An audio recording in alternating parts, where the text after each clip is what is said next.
time for another childhood tale. So, my brother and I, we're always looking for things to entertain us. You know, we didn't really watch TV much at all. He wasn't able to do a lot of like sports kinds of things because of his back, and I don't know how he came up with this idea. It was probably his idea, if I'm not mistaken. But he got permission from our parents to clean out the area underneath the steps that went from the main level of the house down into the basement. So you go down the steps in the basement, that's the finished area, and then you go through a door and it's in the unfinished area where there's, you know, a workbench and laundry, where the circuit box was that he turned off and scared my friend and I. So anyways, underneath those stairs, my parents used to store like paint cans and that kind of thing. Well, my brother got it in his head that that could make a really cool clubhouse. So he got permission for us to clean it out, and we moved all the stuff out from inside that little space underneath the stairs in an old house. I don't know when the house was built, probably in the 20s, I'd guess. That would be the 1920s, yes. And so we turned this little weird triangular shaped cubby hole into a clubhouse. And we named it appropriately oldStep. Yes, the place had a name. Our little clubhouse had a name. We spent hours in there doing, I don't know what, playing games and listening to records and tapes. We had a little tiny reel-to-reel tape player recorder, believe it or not. And my brother wired it for electricity, so we had little lights. Come here, Sasha. Oh.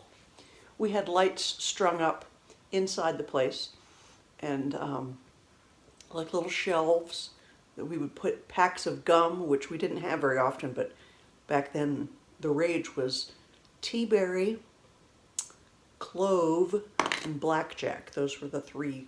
Oh, and juicy fruit. 4 popular chewing gum packs. And sometimes we'd get like a little sleeve of little tiny candies and nail those to the boards underneath there. So we even had a sign that we called it oldStep. What a weird memory and what a strange idea, but we had so much fun. I'd kill myself if I tried to climb under there. It was a really tiny space. I mean, think smaller than Harry Potter's room under the stairs, if you can imagine that.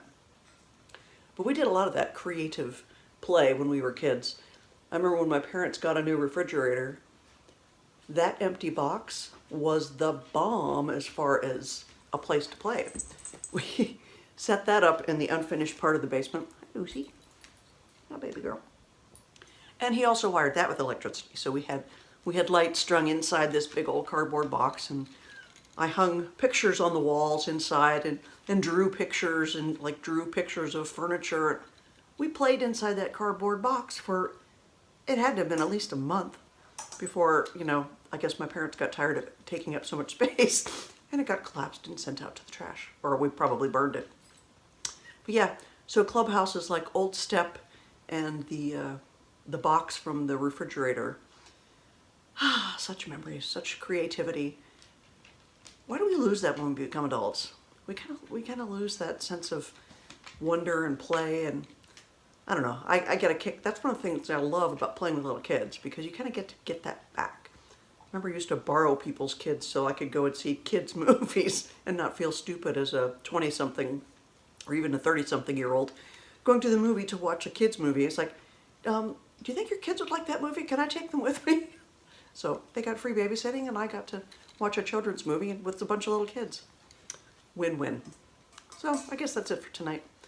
Just a story about 2 kids playing underneath the step in their old house and turning it into the clubhouse, forever after known as oldStep. I hope you liked that one, Paul and Mom. Take care. God bless.